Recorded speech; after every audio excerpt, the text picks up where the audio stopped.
मैं आपको सुनाने जा रही हूँ रिच डैड पुअर डैड अध्याय दूसरे का भाग 5वां। मैं नहीं जानता था कि वे किस बारे में बात कर रहे हैं। ज़िंदगी हम सबको धक्के मारती है।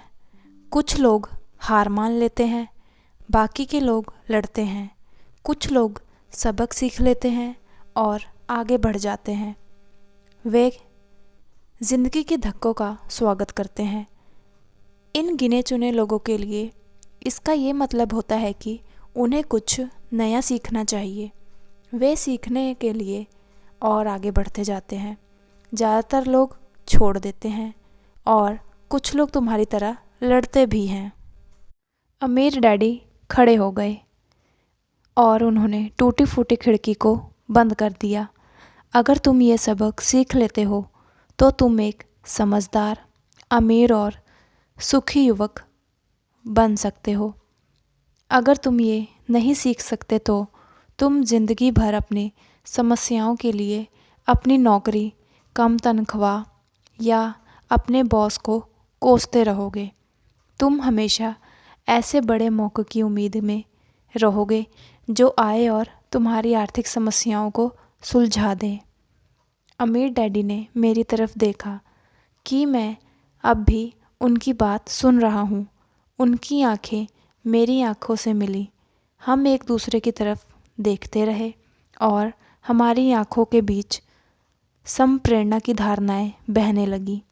आखिर जब मैं उनके संदेश का मतलब समझ गया तो मैंने अपनी नज़रें झुका ली।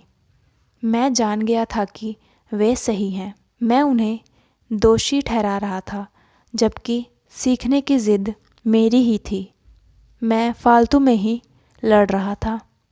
अमीर डैडी ने आगे कहा, अगर आप इस तरह के आदमी हैं जिसमें हिम्मत नहीं है तो आप ज़िंदगी के हर थपेड़े के सामने हार मान जाते हैं।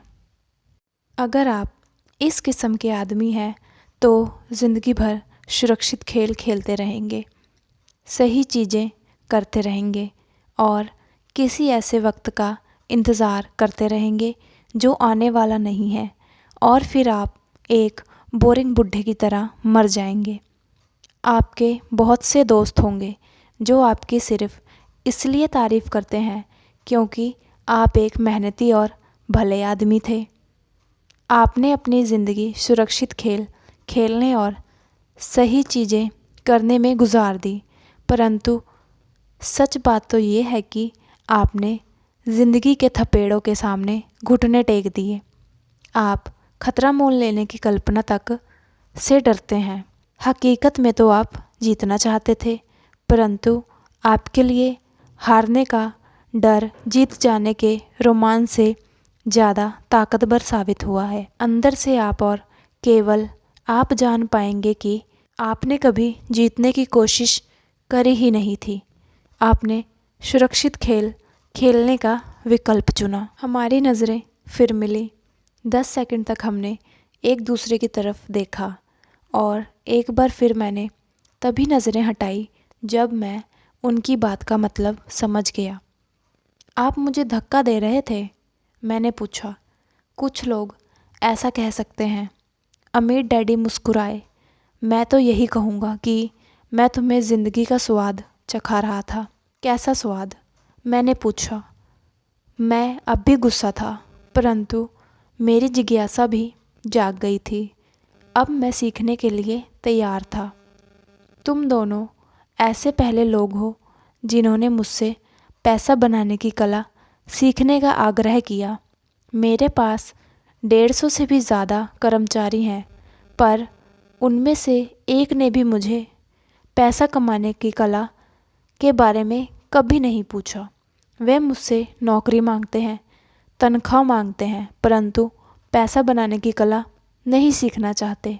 तो ज़्यादातर लोग इसी तरह अपनी ज़िंदगी के सबसे बेहतरीन साल पैसों के लिए काम करने में बर्बाद कर देंगे और आखिर तक कभी समझ ही नहीं पाएंगे कि दरअसल वे किस काम के लिए कर रहे हैं। मैं पूरा ध्यान लगाकर उनकी बात सुनता रहा। तो जब माइक ने मुझसे कहा कि तुम पैसा कमाने की कला सीखना चाहते हो तो मैंने एक ऐसा कोर्स तैयार किया जो असल ज़िंदगी के करीब था। मैं बोलते बोलते थक जाता, परंतु तुम कभी मेरी बात का मतलब नहीं समझ पाते। इसलिए मैंने ये फैसला किया कि तुम्हें ज़िंदगी के थपेड़ों का स्वाद चखा दिया जाए ताकि तुम मेरी बात भी सुन सको और समझ भी सको। इसी कारण मैंने तुम्हें 1 घंटे के 10 सेट दिए थे। तो 10 सेट प्रति घंटे काम करने के बाद मैंने क्या सबक सीखा? मैंने पूछा, यही कि आप घटिया हैं और अपने कर्मचारियों का शोषण करते हैं। अमीर डैडी अपनी कुर्सी पर पीछे की तरफ झुकते हुए ज़ोर से हंसने लगे। जब उनकी हंसी बंद हुई तो उन्होंने कहा, अच्छा होगा अगर तुम अपना सोचने का नज़रिया बदल लो। मुझे समस्या मत मानो, मुझे दोष देना छोड़ दो। अगर तुम सोचते हो कि तुम्हारी समस्या मैं हूँ तो तुम्हें मुझे बदलना होगा। इसकी बजाय अगर तुम्हें ये लगता है कि तुम्हारी समस्या तुम खुद हो तो तुम खुद को बदल सकते हो, सीख सकते हो और ज़्यादा समझदार बन सकते हो। ज़्यादातर लोग यही चाहते हैं कि दुनिया का हर आदमी बदल जाए, बस हम खुद ही ना बदलें। मैं तुम्हें ये बता दूं कि किसी दूसरे को बदलने से ज़्यादा आसान ये है कि हम खुद को बदल लें। मैं आपकी बात ठीक से समझ नहीं पाया, मैंने कहा। अपनी समस्याओं के लिए मुझे दोष देना छोड़ दो, अमीर डैडी ने अधीरता से कहा। पर आपने मुझे सिर्फ 10 सेट का ही वेतन दिया, तो तुमने क्या सीखा? अमीर डैडी ने मुस्कुराकर पूछा। यही कि आप घटिया हैं, मैंने शरारत भरी मुस्कान से कहा। अच्छा, तो तुम ये सोचते हो कि मैं समस्या हूँ, अमीर डैडी ने कहा। वो तो आप हैं ही। खैर, इस तरीके से सोचते रहो और तुम ज़िंदगी भर कुछ नहीं सीख पाओगे। अगर तुम्हारा नज़रिया यही है कि समस्या मैं हूँ, तो तुम्हारे पास क्या विकल्प रह जाते हैं? अगर आप मेरी तनख्वाह नहीं बढ़ाते या मुझे ज़्यादा इज्जत नहीं देते हैं तो मैं काम छोड़कर चला जाऊँगा। ठीक कहा, अमीर डैडी ने कहा। और ज़्यादातर लोग यही करते हैं, वह काम छोड़कर चले जाते हैं और दूसरी नौकरी की तलाश करते हैं जहां उन्हें बेहतर मौके और अच्छी तनख्वाह मिले। उन्हें ये गलतफहमी होती है कि नई नौकरी या ज़्यादा तनख्वाह से उनकी समस्या सुलझ सकती है। ज़्यादातर मामलों में ऐसा नहीं होता। तो समस्या किस तरह सुलझ सकती है? मैंने पूछा, 10 सेट प्रति घंटे के हिसाब से तनख्वाह लेकर मुस्कुराते हुए। अमीर डैडी मुस्कुराए। ये बाकी के लोग करते हैं। वे जानते हुए भी कम तनख्वाह में काम करते हैं क्योंकि नौकरी छूट जाने पर उनका और उनके परिवार का पेट कौन भरेगा। इसलिए मन मसोस कर वे नौकरी करते हैं और ये सोचकर तनख्वाह बढ़ने का इंतज़ार करते हैं कि ज़्यादा पैसे आने से समस्या सुलझ जाएगी। ज़्यादातर लोग ऐसा ही सोचते हैं और कड़ी मेहनत करते हुए दूसरी नौकरी भी कर लेते हैं, परंतु उसमें भी उन्हें तनख्वाह कम ही मिलती है। मैं फर्श को घूरता रहा। अब मैं अमीर डैडी के सबक को समझने लगा था। मुझे ये एहसास हो गया था कि ये ज़िंदगी का स्वाद है। आखिरकार मैंने ऊपर की ओर देखा और अपना सवाल दोहराया, तो फिर ये समस्या किस तरह सुलझेगी? इस सवाल के जवाब में अमीर डैडी ने मुझे एक बेशकीमती नज़रिया दिया जो उन्हें अपने कर्मचारियों और मेरे गरीब डैडी से अलग करता है और जिसकी बदौलत वह हवाई के सबसे अमीर आदमी बनने वाले थे, जबकि मेरे पढ़े लिखे गरीब डैडी ज़िंदगी भर पैसों की तंगी से जूझने वाले थे। ये एक अद्भुत नज़रिया था जिसने मेरी ज़िंदगी का नक्शा ही बदल दिया था। अमीर डैडी ने बार बार मुझे ये नज़रिया याद दिलाया जिसे मैं पहला सबक कहूँगा।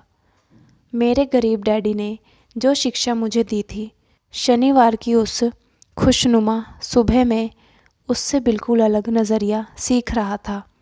9 साल की उम्र में मैं ये समझ गया था कि दोनों ही डैडी चाहते हैं कि मैं सीखूं। दोनों ही डैडी मुझे पढ़ाने के लिए बहुत यत्न करते। फ़र्क सिर्फ इतना ही था कि दोनों सुझाए विषय अलग अलग थे। मेरे पढ़े लिखे डैडी चाहते थे कि मैं वही करूं जो उन्होंने किया था। बेटे, मैं चाहता हूं कि तुम मेहनत से पढ़ो, अच्छे नंबर लाओ, ताकि तुम्हें किसी बड़ी कंपनी में सुरक्षित नौकरी मिल सके। और ये अच्छी तरह देख लो कि इसमें बहुत से दूसरे लाभ हों। मेरे अमीर डैडी चाहते थे कि मैं ये सीखूं कि पैसा कैसे काम करता है, ताकि मैं इससे अपने लिए काम करवा सकूं। ये सबक मुझे जीवन भर उनके मार्गदर्शन में सीखना था, ना कि किसी क्लासरूम में। मेरे अमीर डैडी ने मेरा पहला सबक जारी रखा। मैं खुश हूँ कि तुम 10 सेट प्रति घंटे के हिसाब से काम करने पर गुस्सा हो गए। अगर तुम गुस्सा नहीं होते तो तुम ऐसा खुशी खुशी करते रहते, तो मैं तुमसे साफ कह देता कि तुम्हें नहीं सिखा सकता। ये जान लो कि सच्ची शिक्षा में ऊर्जा, प्रबल भावना और ज़बरदस्त इच्छा की ज़रूरत होती है। गुस्से में उस फॉर्मूले का एक ही बड़ा हिसाब है, क्योंकि प्रबल भावना में गुस्से और प्रेम का समन्वय होता है। जब पैसे की बात आती है तो ज़्यादातर लोग सुरक्षित रास्ता खोजते हैं, इसलिए प्रबल भावना उन्हें राह नहीं दिखा पाती। उन्हें राह दिखाता है उनका डर। आज के लिए बस इतना ही। बहुत बहुत शुक्रिया।